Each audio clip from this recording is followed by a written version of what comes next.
Good morning students, I welcome you all to my YouTube channel NSN lights. और आज 16 अक्टूबर 2020 morning class में आपका स्वागत है। आज हम पेपर 3 डिस्कस करने वाले हैं और पेपर 3 बहुत इंपॉर्टेंट मैं डिस्कशन करूंगी आपके साथ एक क्वेश्चन पे। और काफी दिन से मुझे लग रहा था कि इस क्वेश्चन ये पेंडिंग रखा हुआ था, आपके लिए लाइन अप था। सो आज इस पे अच्छे से डिस्कशन करते हैं, राइट। सो ये 112 क्लासेस हो चुकी हैं। आप सब क्लासेस बाद पीछे जाके प्लेलिस्ट बनी हुई है, उन्हें देख सकते हैं। और please subscribe my YouTube channel और follow my other media handles, right. मेरे टेलीग्राम को भी आप ज्वाइन कर सकते हैं।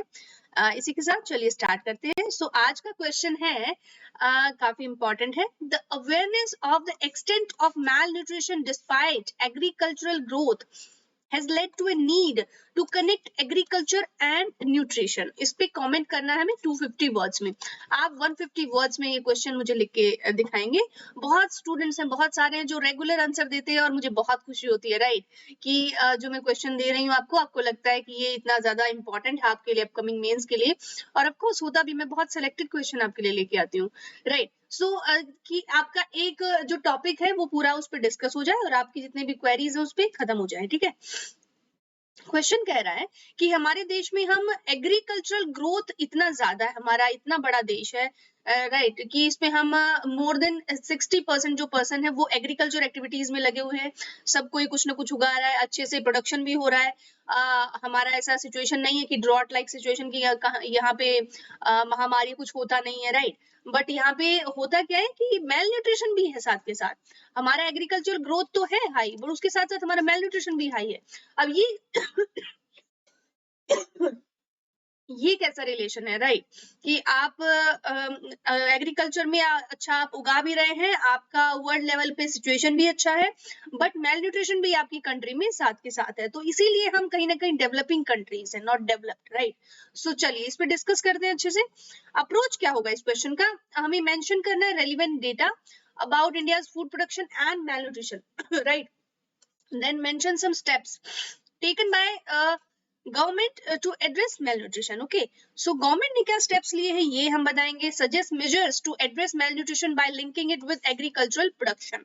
अब एग्रीकल्चर प्रोडक्शन कितना हो रहा है हर सेक्टर में, हम वो बताएंगे। अब इंट्रोडक्शन से स्टार्ट करते हैं। मैं इसमें आपको बहुत सारे डेटा बताऊंगी आज इस क्वेश्चन में। हो सके तो आप लिख लीजिए, मेंशन आप कहीं ना कहीं नोट बनाते होंगे जरूर, तो उसमें लिख लीजिएगा, right. So India's agricultural production has been increasing every year, and India is among the top producers of several crops such as wheat, rice, pulses, sugarcane, and cotton. It is the highest producer of milk and the second highest producer of fruits and vegetables. Right. So India का जो agricultural production है ना वो हर साल बढ़ रहा है, कभी कम नहीं हुआ है। तो इसके साथ हम क्या अंदाजा लगा सकते हैं कि आप सपोज गांव में रहते हैं, एक घर है आपका गांव में, आपके 3-4 खेत हैं और हर खेत में आपको as compare to the others जो आपके पड़ोसी हैं उनसे कहीं ज्यादा आपका प्रोडक्शन हो रहा है।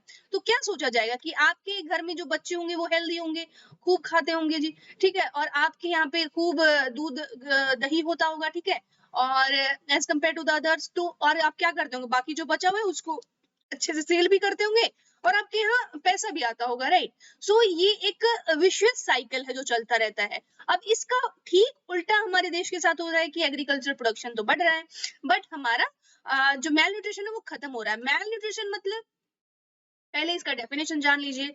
जो कोई बच्चा, अगर कोई बच्चा अपनी जो उसकी पर्टिकुलर एज है, सपोज कोई बच्चा 5 साल का है, राइट, उसकी एज के अकॉर्डिंग अगर उसकी हाइट, राइट, अगर उसकी हाइट कम है और अगर उसका वेट उसकी एज के अकॉर्डिंग कम है, तब उसको बोला जाएगा कि वो अंडर वेट है और वो आपका मेल न्यूट्रिशन हो बच्चा, ठीक है। उसको न्यूट्रिशन आफ्टर हिज और हर बर्थ उसको कंप्लीटली नहीं मिला है, राइट। ये हम मेल न्यूट्रिशन का डेफिनेशन यहाँ पे रखेंगे। और मेल न्यूट्रिशन में आगे और सारे बहुत पर्सपेक्टिव ऐड होते हैं, वो भी मैं आपको बताती रहूंगी। सो देखिए कि कौन कौन सी क्रॉप्स है जहाँ पे इंडिया टॉप में आता है, among top, right. Wheat after green revolution, याद रखना ग्रीन रेवोल्यूशन बहुत सारी अच्छी चीजों की भी जड़ है और बुरी चीजों की भी जड़ है। हम आपको कभी ग्रीन रेवोल्यूशन का मैं टॉपिक कराऊंगी अच्छे से, तो बहुत बढ़िया से मैं डिस्कशन इस पे लूंगी, राइट। फिर आपका राइस है, आपका पल्सेस, शुगर केन, मतलब जो बेसिक डाइट आपको चाहिए, इसमें प्रोटीन भी है, इसमें फाइबर भी है, इसमें कार्ब्स भी है, सब के सब आपके यहाँ पे टॉप मोस्ट आप प्रोडक्शन प्रोड्यूसर हैं आपके, आप यहाँ दुनिया में, ठीक है। कॉटन भी आप प्रोड्यूस करते हैं। अभी कॉटन का 2 दिन पहले हमने एक ब्रांड का नाम दिया है, कस्तूरी, नाम रखना, याद रखना, ठीक है।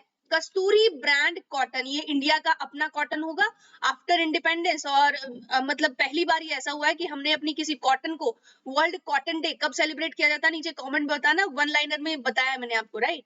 सो ये छोटी छोटी चीजें आप याद रखिए इनके साथ। सो हर चीज में हम नंबर 1 है। इसके बाद हाईएस्ट प्रोड्यूसर है हम मिल्क के। अब जो दूध कहते हैं कि अपने आप में एक कंप्लीट फूड है, अगर आप कुछ ना खाएं, सिर्फ दूध पी लें एक दिन में, तो वो काफी होता है। And the second highest producer of fruits and vegetables, अब फ्रूट्स एंड वेजिटेबल्स में भी है जी।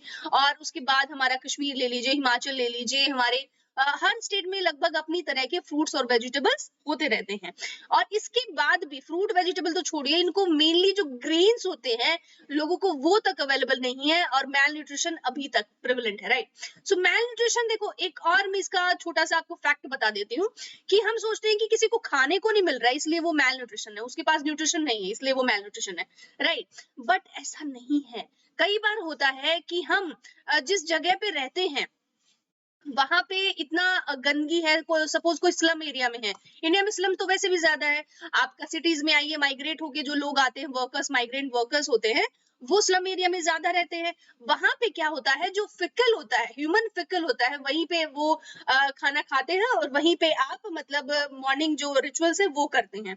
देन फिर क्या होता है, वो जो चीजें हैं, वो आपके जो जर्म्स हैं, वो आपके जो बहुत ही हार्मफुल जो है आपकी, वो आपके फूड चेन में आ जाता है, राइट। फूड चेन में वो चीजें आती हैं, आपके जर्म्स, और वो फिर आपके खाने में आते हैं, और फिर उस खाने की वजह से आप मेल न्यूट्रिशन हो जाते हैं, कि जो आप खाना खा रहे हैं वो खराब है या वो गंदा है जो आप खा रहे हैं, बिकॉज वो चीजें आपकी, वो जो जर्म्स है जो आपने ह्यूमन फिकल था वहां पे आसपास के एरिया में आप कर रहे थे, वो वहां पे मिट्टी में ही रह गया। अगर वहां पे आप कोई क्रॉप उगाते हैं उस जगह पे, तो वो क्रॉप भी एक तरह से पोल्यूटेड क्रॉप्स होगी, राइट।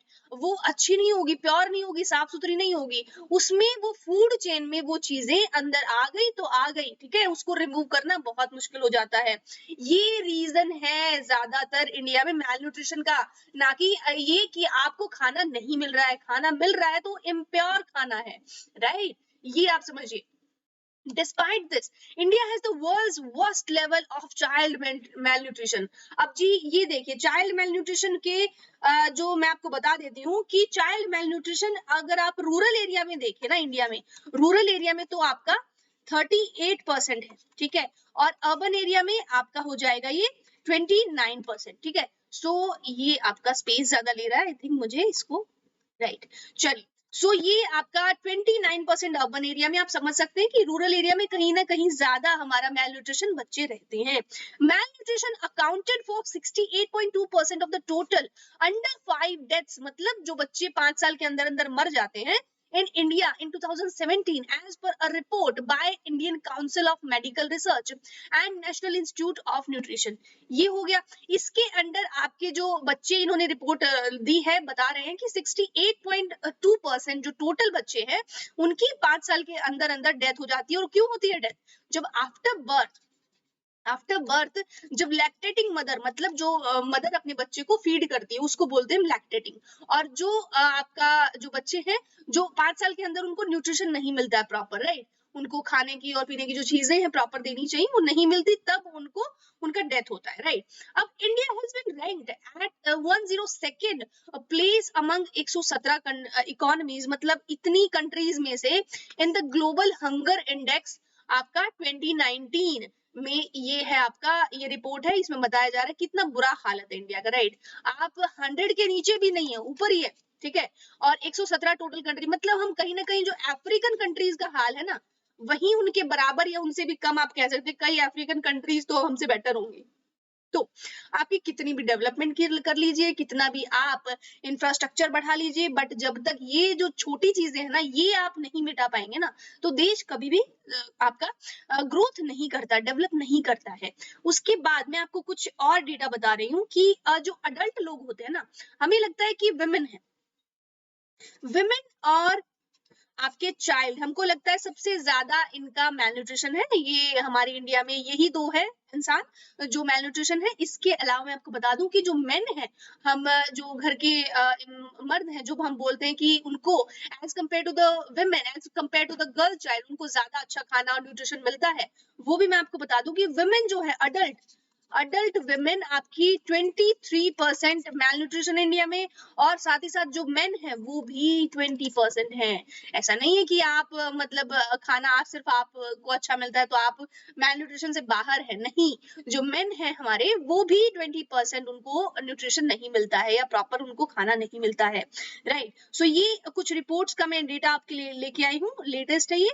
और ये आपका एक और चीज बहुत जरूरी है कि एक एनेमिक जो चीजें, मतलब जी अगर आप में खाने में या आपकी बॉडी में आयरन की कमी जब हो जाती है, तब आप एनीमिया आपको हो जाता है। इसमें क्या होता है एनीमिया में ये माना जाता है कि आप में आपके खून में आयरन की कमी है, आप मतलब अच्छी जो हेल्दी चीजें हैं, ग्रीन लीव्स वेजिटेबल्स हैं, ये नहीं खा रहे हैं। स्पेशली ये प्रॉब्लम जो है ये आपकी प्रेग्नेंट वुमेन, ये जो अडोलेसेंट गर्ल्स जिनमें आपकी मेंस्ट्रुअल जो साइकिल स्टार्ट हो जाती है, तब ये प्रॉब्लम बहुत आती है गर्ल्स में, राइट। तो ये आपका परसेंटेज अगर मैं बताऊं तो 58% टोटल है हमारे इंडिया में ऐसी गर्ल्स और वुमेन्स जिनकी ये प्रॉब्लम है, उनमें खून में लोहे की कमी, राइट, आयरन की कमी, राइट। तो ये हम आपको बता देते हैं कि अगर इंडिया में टोटल में बात करूं तो 56% ऑफ वुमेन और 60%,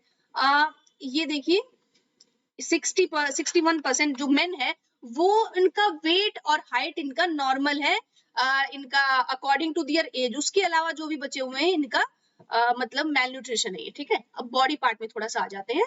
in this backdrop it becomes imperative to converge targets of food production to objectives of malnutrition and minimize any such gap, right। सो अगर हम इस बैकड्रॉप में मतलब हम एग्रीकल्चर का प्रोडक्शन अच्छा कर रहे हैं बट मेल न्यूट्रिशन है, इस सिचुएशन में हमें क्या जरूरत है कि फूड प्रोडक्शन और मेल न्यूट्रिशन के जो ऑब्जेक्टिव है उनको हमें साथ में लाना बहुत जरूरी है। उसको मिनिमाइज करने के लिए, मतलब ये जो गैप है इसको मिनिमाइज करने के लिए, कि आप जितना आप एग्रीकल्चर प्रोडक्शन बढ़ता जा रहा है उतना ही आपका मेल न्यूट्रिशन भी बढ़ता जा रहा है। देखो इसका मेन रीजन तो क्या है जी, सबका थानोस वाला रीजन है कि आपका पॉपुलेशन बहुत ज्यादा है जी। पॉपुलेशन खत्म कर दो, आधी बीमारी वैसे ही खत्म हो जाएगी, राइट। तो पॉपुलेशन आपका बहुत ज्यादा है। अब हम कंपेयर करते हैं कि जी हम बांग्लादेश से आगे हैं, पीछे हैं, तो बांग्लादेश का पॉपुलेशन भी तो देखिए। हमारा पॉपुलेशन भी तो दुनिया में सेकंड हाईएस्ट है, और अभी आते आते हम इसमें नंबर 1 हो जाएंगे, कोई बड़ी बात नहीं हमारे लिए, राइट। हमारे जो लोग हैं लॉकडाउन में भी खाली थे तो यही काम इन लोगों ने किया है, ठीक है। इसमें कोई बड़ी बात नहीं है हमारे लिए।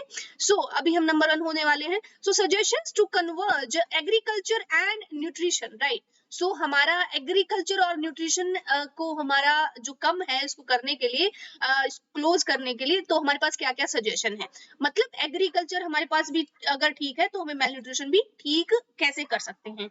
ये देखो, क्रॉप डाइवर्सिफिकेशन, मतलब हमें क्रॉप डाइवर्सिफिकेशन, अगर हम पैसे कमाने के लिए, जो किसान है उसके पास बहुत ज्यादा उसने कर्ज लिया है, राइट, तो अगर वो कर्ज में है किसान तो वो क्या करता है, वो उगाता है जी कैश क्रॉप्स, ठीक है। कैश क्रॉप जैसे कि शुगर केन हो गया, जैसे कि आपका टी हो गया, कॉफी हो गया, रबर हो गया, ये इस तरह की आपकी जो कैश क्रॉप जिसको बेचने से उसको एक बार में ही बम्पर जो उनका पैसा है वो मिल जाता है, राइट। और ये इंटरनेशनल मार्केट में काफी अच्छा जगह रखती हैं। There is a need to promote और वो क्या करते हैं, खाने के जो ग्रेन्स है उनको नहीं उगाएंगे, खुद भूखे मरेंगे बट उगाएंगे शुगर केन। अब शुगर केन थोड़ी कोई खा के जिंदा रह सकता है, right. There is a need to promote awareness about the traditionally grown crops like millets, about their nutrition and micronutrition content, about ways to move away from monocropping and increase crop diversity to increase diet diversity, right। अब हम देखिए, अब हम अगर खाते हैं, suppose हम rice का रोटी खाते हैं, या हम सपोज राइस खाते हैं या व्हीट का रोटी हम खाते हैं। सो अगर हम जो ब्रेड बनाते हैं वो व्हीट से ही बनाएंगे और उसमें थोड़ा डाइवर्सिफिकेशन नहीं लाएंगे तो न्यूट्रिशन हम ना हमारा एक लॉक हो जाएगा, कहते हैं ना केबीसी वाला की लॉक हो गया आपका।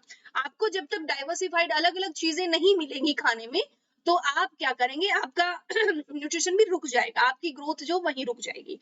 कहने का मतलब है कुछ चीजें हैं जैसे कि हमारा ज्वार बाजरा, इस तरह की जो चीजें सीजनल जो आती रहती हैं, आपको वो अपने खाने में चेंजेस लाना चाहिए। और अगर आप वो खाना चेंज नहीं लाते हैं तो आपकी जो डाइवर्सिटी है वो खत्म हो जाएगी। मतलब अगर आप कैश क्रॉप्स उगा रहे हैं और बिल्कुल वीट नहीं उगा रहे हैं तो वो भी गलत है। आपको वीट खरीदना पड़ेगा या बहुत ही फिर आपको देख के कम खाना पड़ेगा। अगर आप घर में सिर्फ वीट ही उगा रहे हैं, हर साल वीट उगा रहे हैं, तो वो भी फायदा नहीं है। आप कभी पल्सेस उगाइए, आप कभी जो दालें हैं, जो अलग अलग तरह की क्रॉप्स हैं, आप कभी लाइक कॉर्न उगाइए, ठीक है। मतलब ऐसे ऐसे क्रॉप जो आपको सीजनल आपकी जो बॉडी में जो चेंजेस हैं उसके अकॉर्डिंग वो शिफ्ट हो पाए, राइट। तो वो डाइवर्सिफिकेशन हमें अपनी खाने की चीजों में एग्रीकल्चर में लाने की जरूरत है। प्रमोटिंग फूड फोर्टिफिकेशन, अब ये क्या है जी, फोर्टिफाई करना। हम शेयर्स को फोर्टिफाई कर रहे थे, अब देखते हैं हम क्या फोर्टिफाई कर रहे हैं। It involves the addition of key vitamins and minerals such as the iron, iodine, zinc, vitamin A and D to staple foods such as rice, milk and salt to improve their nutritional content। कहने का मतलब है कि हम जो चीजें अब use करेंगे, अलग अलग चीजें, उनमें हमारा फूड फोर्टिफिकेशन, मतलब उसमें हमारे जो न्यूट्रिशन और मिनरल्स हैं वो हम उसमें इंक्रीज कर पाए, राइट। ये ऐसा हम कुछ मतलब एडिशन इसमें हमें करना चाहिए। Use of genetically modified crop, जैसे कि हमारा बीटी कॉटन हो गया जी, आपका ब्रिंजल हो गया जी, ठीक है, एग प्लांट अपना, ठीक है। सो उसमें proper scientific studies should be initiated to study the effects of genetically modified crops in Indian conditions and to frame laws related to introduction of the GM food crops in India। अब देखो जी, कुछ crops हैं जो अगर genetically modified है, अगर वो Europe में अगर हम उनको उगाते हैं तो उनका कंडीशन के अकॉर्डिंग वो सूटेबल है वहां के लोगों को खाने में और वहां की एग्रीकल्चर में उगाने में, ठीक है। बट वही सेम क्रॉप इंडिया में सूटेबल नहीं है जी, ठीक है। इंडिया में अब देखो जी, यहाँ से वहां बनाना नहीं होता है, हम वहां बनाना भेजते हैं बार बार, क्योंकि वहां पे उगता नहीं है, उनके वहां के लोगों को पता नहीं है। मैंगो हम हर साल भेजते हैं बिकॉज सबसे ज्यादा सूटेबल हम है मैंगो उगाने के लिए, ठीक है। इसके बाद हमारा जी जो इंट्रोडक्शन है कि हम जेनेटिकली मॉडिफाइड जो क्रॉप्स है, कि इसका मतलब क्या है कि एक तो हम उसको कीड़ों से बचाएं, उनको जो पेस्ट है उनसे बचा दें, एक उनमें जो न्यूट्रिशनल वैल्यू है वो भी इंक्रीज कर रहे हैं साथ के साथ। तो कहने का मतलब जो जेनेटिकली मॉडिफाइड जो क्रॉप्स है ना, वो कहीं ना कहीं बहुत ही आगे और बहुत ही अच्छी है as compare to the traditional जो हमारा मेथड है कोई भी क्रॉप उगाने का, राइट। समझ आ गया। एग्जाम्पल के लिए हम बता देते हैं, both Bangladesh and Philippines, Manila and जी ढाका, याद रखना, would be soon introducing world's first vitamin A enriched rice varieties, golden rice, to fight against vitamin A deficiency, which is main cause of preventable blindness in children, right। देखो जी, हमारा vitamin A जो हमारा golden rice है बहुत ही famous था, अभी जी कुछ हमारे जो नॉर्थ ईस्ट में उगाया जा रहा था, ये इसमें क्या मतलब है, इसमें इतना ज्यादा एनरिचमेंट होता है विटामिन ए का कि जो विटामिन ए डेफिशिएंसी होती है ना, उनको अगर ये दिया जाए तो खत्म हो जाएगा, राइट। और ये जो ब्लाइंडनेस का जो रीजन है बच्चों में वो भी खत्म हो जाएगा। आप जो अंधे हो रहे हैं हमारे जैसे, उनके लिए बहुत अच्छा रहेगा ये, तो आप इसको यूज कीजिए। तो ये जो पहला है बांग्लादेश और फिलीपाइंस, आप मुझे बताएंगे कि वर्ल्ड का जो राइस एक तरह से प्लेट किसको बोला जाता है, कौन सा देश है, बाउल, राइस बाउल किसे बोला जाता है, आप वो मुझे कमेंट्स में बताएंगे। और ये कंट्रीज जो है वर्ल्ड का पहला विटामिन ए रिच जो है वेराइटीज गोल्डन राइस में ये लॉन्च करने वाली हैं, तो अच्छी बात है जी, इंडिया भी कुछ सीखेगा। एड्रेसिंग रूरल पॉवर्टी, अब जी हमारा रूरल में जो पॉवर्टी है उसको भी एड्रेस हमें करना जरूरी है। malnutrition can be tackled by making farming more remunerative and sustainable. This can be done by increasing productivity by the use of better quality seeds, fertilizers, improved farm mechanization, better irrigation facilities, easy credit availability, use of technologies like artificial intelligence in agriculture, and better forward and backward linkages, right। अब देखो जी, हमारा एक है, हमें जो poverty है, जो किसानों की जो गरीबी है गांव में, उसको हम कैसे टैकल करें, उस तक हम कैसे रीच आउट करें कि मेल न्यूट्रिशन हमारा कम हो जाए।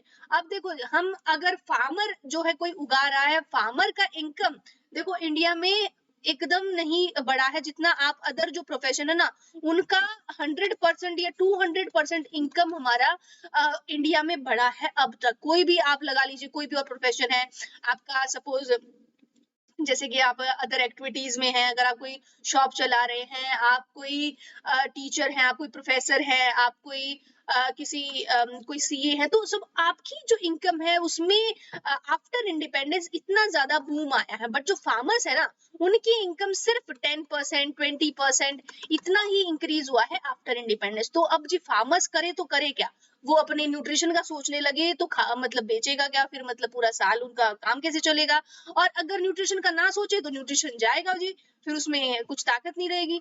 तो हमारा कहने का मतलब जो रूरल पॉवर्टी है पहले उसको टैकल करना होगा गवर्नमेंट को, तब जाके वहां के किसान जो है वो न्यूट्रिशन भी उनका अच्छा होगा। मतलब उनको एग्रीकल्चर जो फैसिलिटीज है वो प्रोवाइड करनी होगी, टेक्नोलॉजी देनी होगी, और जो क्वालिटी जो सीड्स है वो उन्हें देने होंगे, फर्टिलाइजर्स। गवर्नमेंट को कुछ खास सब्सिडीज या उनको एक कम प्राइस पे उनको ये सब चीजें प्रोवाइड करानी होंगी।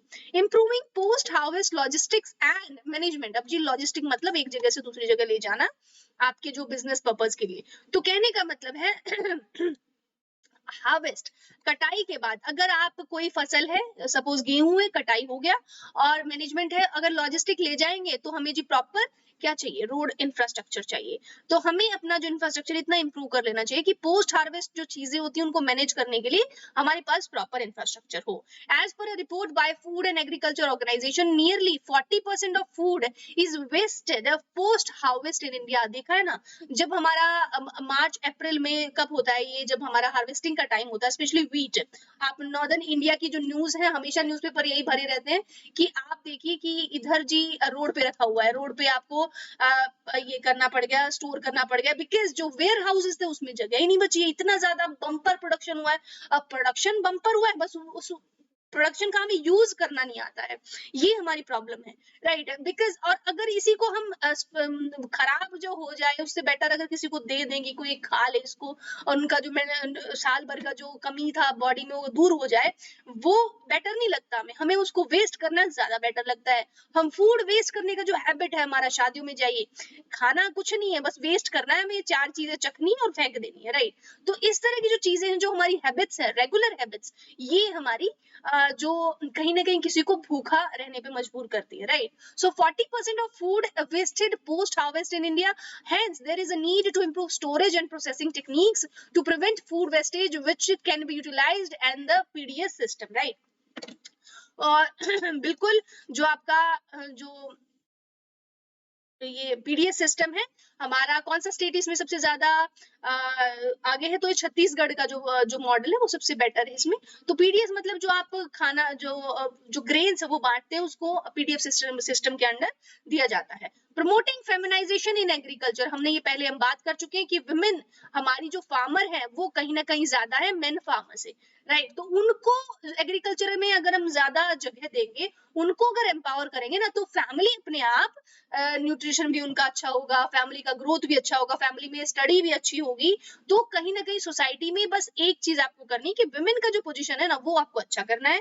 Greater propensity to spend on children's nutrition and education, hence there is a need to take initiatives like promoting organic farming, allied activities like livestock, देखो ये भी एग्रीकल्चर में आता है, ये अलग नहीं हुआ, ठीक है। एग्रीकल्चर में ही लाइव स्टॉक आता है। लाइव स्टॉक मतलब जो लाइव जो जिंदा है, मैंने जैसे कि हमारे जानवर, कोई गाय भैंसे जो आप रखते हैं, मिल्किंग एनिमल जो आपके होते हैं, आप बकरी आप है आपके पास, कोई भी एनिमल आप अगर आप रख रहे हैं तो उसको लाइव स्टॉक बोला जाएगा, वो भी एग्रीकल्चर में आता है, राइट। बी कीपिंग, देखो बी कीपिंग भी एग्रीकल्चर का पार्ट है, etcetera. As women are more involve in these activities, मैंने कहा women are more naturalistic, nature की जो चीजें हैं उनके ज्यादा करीब है कहीं ना कहीं वुमेन्स। तो आप ये कोशिश कीजिए कि अगर एग्रीकल्चर में आप वुमेन को कनेक्ट कर पा रहे हैं ना कहीं गवर्नमेंट हमारी, तो बहुत बेटर होगा हर सेक्टर के लिए, हर पार्ट ऑफ सोसाइटी के लिए, ठीक है। सो ये काम एक छोटा सा कर देना है। स्टेप्स टेकन बाय गवर्नमेंट, अब गवर्नमेंट ने इसके लिए क्या क्या किया है। पोषण अभियान सबको पता है, आपने पढ़ा है कई बार, 2017 में 3 साल जो time which aims at targeting reduction of stunting, जो मैल न्यूट्रिशन है, under nutrition, anaemia, low birth weight, ये सब कम करने के लिए पोषण अभियान हमारा स्टार्ट किया गया था 2017 में, right. It seeks to improve linkages between communities and health systems. thus paving the way for a mass movement to promote a transformative change, right? तो ये हमें ट्रांसफॉर्मेटिव चेंज है, इसके साथ अगर ये डेवलप होता है, ये प्रोग्राम अगर सक्सेसफुल होता है तो सबके लिए बेनिफिशियल होगा। नेक्स्ट, भारतीय पोषण कृषि कोष, इसमें क्या है? Repository of diverse crops across 128 agroclimatic Jones in India, right? कहने का मतलब है कि हमारी जो एग्रो क्लाइमेटिक जोन है, 128 जोन है इंडिया में, कितना डाइवर्स है इंडिया, तो उन सबको, जो क्रॉप कल्चर है हमारा डाइवर्स, उन सबको हमें हेल्प करना गवर्नमेंट को। Team will identify local partner organisation for developing the Poshan atlas, ठीक है? सो पोषण एटलस क्या होता है जी? एटलस आपको पता है, बुक ऑफ मैप्स, ठीक है? जिसमें बुक में मैप्स होते हैं उसको हम एटलस बोलते हैं। अब इसमें पोषण एटलस में होता क्या है? It is a food atlas developed by ministry of women and child development to keep all the food data at one place. जो हमारा फूड डेटा है हमारा, कि कितना उगा रहे हैं, कितना खा रहे हैं, कितना किस पे न्यूट्रिशन जा रहा है, तो ये सब एक जगह हम लिखते हैं, ये पोषण एटलस है हमारा। The Atlas will create a repository of traditional food crops and cultural practices associated with them. These tools will help in developing closer ties between the agricultural and nutrition sectors, right? So हमारा जो traditional food और crops है, उन सबको जो practices है वो इसके साथ हम ऐड कर दें, इसके टूल को थोड़ा सा और एनहांस कर दें, तो हमारा एग्रीकल्चर और न्यूट्रिशन सेक्टर का जो गैप है वो कम हो जाएगा, राइट? सो हमारा जितना एग्रीकल्चर, जैसे हम बता रहे थे, बढ़ रहा है, उतना मेल न्यूट्रिशन कम हो रहा है। तो ये जो गैप है ना, ये हमें टैकल करना बहुत जरूरी है। और ये ध्यान रखिए, जब भी आप मेंस का आंसर लिखे ना, अगर उससे रिलेटेड आप 2-3 ऐसे पॉलिसीज लिख देंगे तो आपका आंसर अपने आप में एनहांस इंप्रूव हो जाएगा, ठीक है?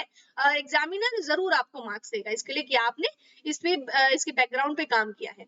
अब कंक्लूजन में, छोटा सा कंक्लूजन, ज्यादा नहीं है। Awareness and knowledge about our crop diversity, regional variation and nutritious food will provide a nudge for behavior change across the country, propelling demand, which in turn will provide opportunities to farmers and agro processing units to address consumer needs। देखो जी, consumer needs, consumer की need को अगर समझते हुए हमारे farmers अगर crop उगाने लग जाए, हमारी गवर्नमेंट उनको सपोर्ट करने लग जाए, गवर्नमेंट थोड़ा सा एजुकेट करना भी शुरू कर दे ना फार्मर्स को, तो बहुत ही बड़ा चेंज हो सकता है, right? Citizens of India will have to come together and join hands to revive our food and crop diversity and use our traditional knowledge for tackling undernutrition and malnutrition। अब देखो जी, हम एज अ पर्टिकुलर इंडिविजुअल भी हमको थोड़े थोड़े हमारे rights हैं, थोड़े थोड़े हमारी ड्यूटीज है, सॉरी ड्यूटीज में क्या है? आप सिर्फ सपोज वीट का रोटी खा रहे हैं, तो वीट पे ज्यादा प्रेशर बढ़ रहा है, 90% जनता हमारी वीट खा रही है, ठीक है? तो क्या करेंगे? वीट एकदम वीट उगाएंगे, एक तरह समय पे ऐसे आ जाएगा उस खेत में कुछ और उगेगा ही नहीं, ठीक है? तो ऐसा ना करते हुए हम क्या करें, हम वीट की जगह हम जो मिक्स जो आटा होता है हम वो यूज करें, उसकी हम ब्रेड बनाएं, वो खाएं। तो क्या होगा, जो अलग अलग, जैसे सपोज रागी है, हमारा रागी उगाना शुरू कर देंगे लोग, हमारा जो मिलेट्स है वो उगाना शुरू कर देंगे। तो हमारा जो डाइवर्सिफिकेशन अगर हम खुद से एज एन इंडिविजुअल भी ट्राई करें ना, तो हमारे फार्मर्स अब धीरे धीरे करके उनको पता चलेगा कि ये डिमांड हो रहा है मार्केट में, तो ऑफ कोर्स वो इसको उगाएंगे और मेल न्यूट्रिशन कहीं ना कहीं दूर होगा, हमारा भी, उनका भी, सबका भी, ठीक है? बिकॉज जो अब नॉर्मल जो क्रॉप्स होती हैं, अन्न जो आपकी नॉन ट्रेडिशनल जो क्रॉप्स होती हैं, वो आपको कहीं ना कहीं फायदा भी देंगी, आपका थोड़ी सी महंगी बिकेंगी, तो फार्मर्स को भी हेल्प होगा, और वो डायरेक्ट कैश क्रॉप्स पे डिपेंडेंट नहीं बनेंगे, right? So this is all about today. बहुत अच्छे से डिस्कशन किया है, आप इसको एकदम अच्छे से नोट्स बनाइए, अपनी लैंग्वेज में इसको लिखिए, जरूरी नहीं जो पॉइंट्स मैंने बताए हैं वही लिखें, आप खुद से अपने पॉइंट्स बनाएं। और जो बच्चे अगर जो स्टूडेंट्स अगर आप किसी फार्मिंग एक्टिविटी से रिलेटेड है, तो आप अपना भी इसमें कुछ इनपुट डालिए, ठीक है? तो आपको जरूर, मुझसे तो ज्यादा पता होगा बिकॉज आप इनसे अटैच इन एक्टिविटीज से, right? So this is all about today. Please subscribe my YouTube channel NS Enlights, और मेरी और भी सोशल मीडिया हैंडल्स हैं उनको भी फॉलो कीजिए, right? So this is all about today. Thank you so much, have a nice day.